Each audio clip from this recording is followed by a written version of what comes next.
Okay, so, Grandma, let's start with... Remember, talk loud. Okay, I'll keep talking loud. For you, what has been the biggest change since you were a kid? Well, when I think back, they're all big, but I think to me the airplane has really come a long ways. Mm-hmm. Okay, and let's see. What does the American dream mean to you? My American dream Mm-hmm. is to live in peace, freedom, with good health, and posterity for everybody. That's what America is. So everyone can be free to do with what they want and to make a living, a good living, and be able to take care of their families, and especially to have families to Okay. take care of.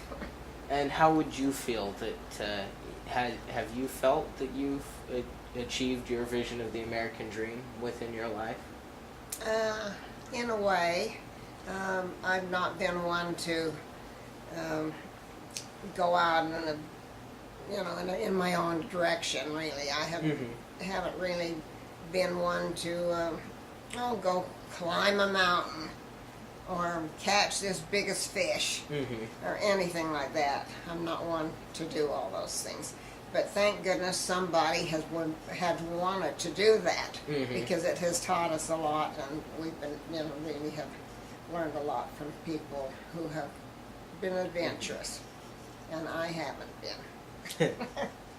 So what have been some of the biggest events that you've had in your life?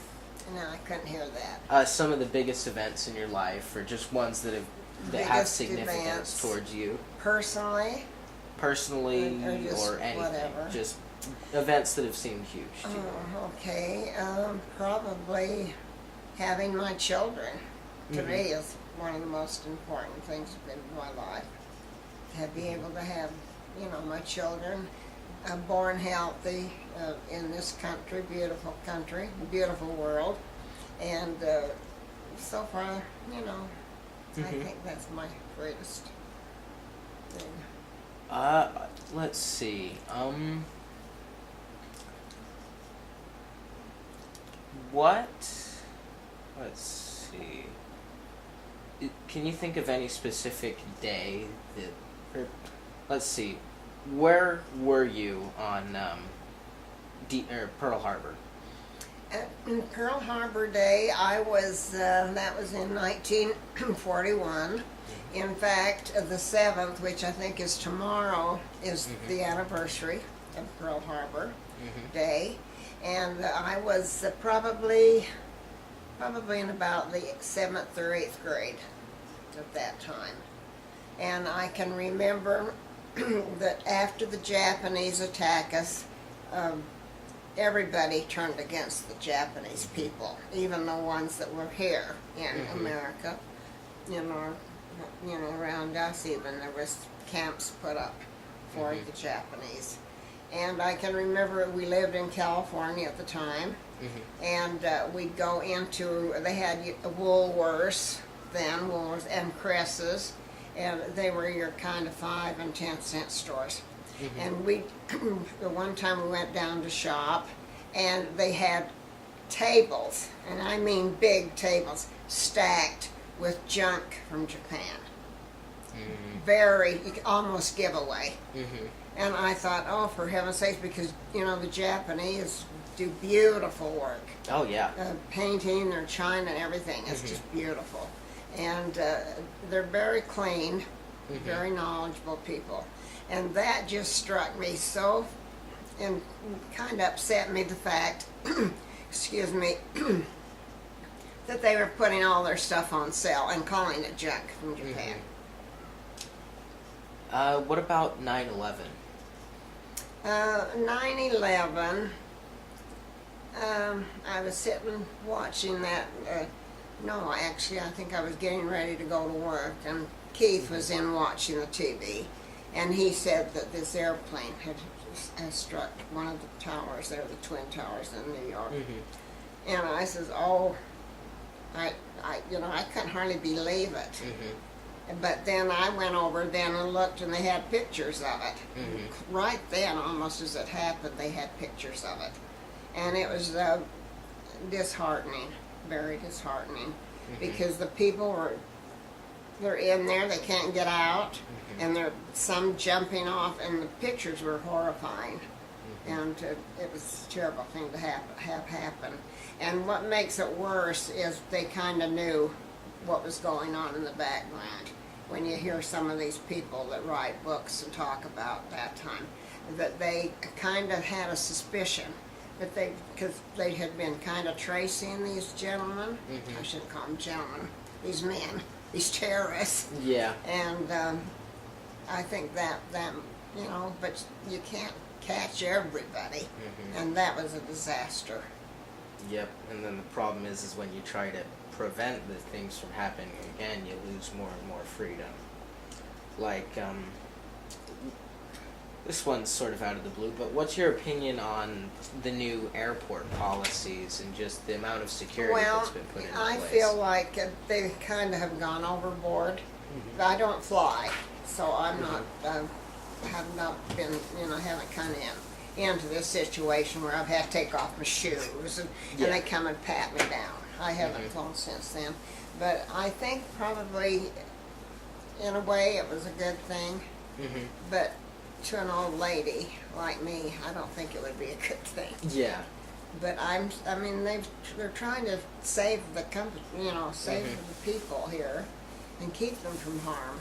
Yep. And so they have to do what they think is best. Okay. And so let's have just a summary, however long you want to make it, of your life. Say that again. Okay. Why don't you give a summary, however long you want to make it, of your life?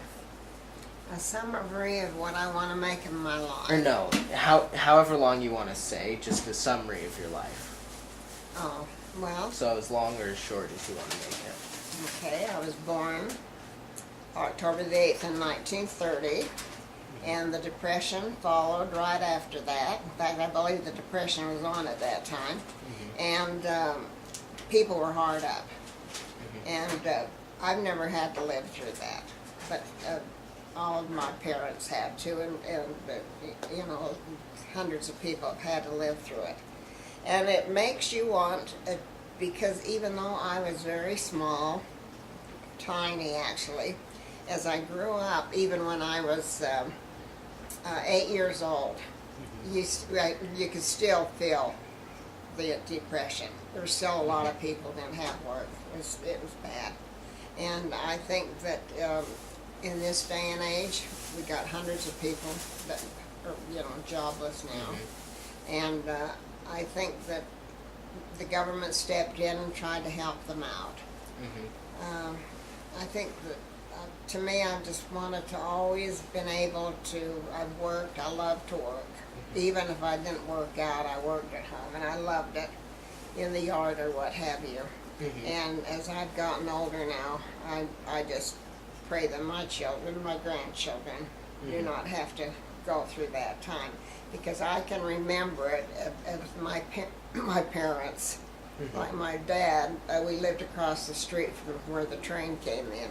And he'd go over at night and pick through the dirt, pick up the coal, little bits of coal, and bring it back and put it in the stove.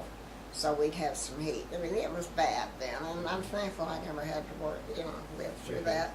But on the other hand, I've had other things that have come up that have been not as serious to me, but they've still, turned out okay. But I want to be able to, live a little longer. I'm 83 now, and that's knocking on the door. And I've been blessed to be able to see my grandchildren born and raised to this point, which is a good. Where Keith didn't get to, and I say often, why did I have to stay and he had to go? And it's been, real, excuse me, it's been very difficult for me to understand why that had to happen.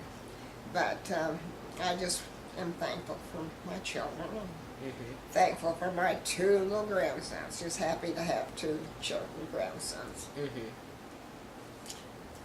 So, let's see.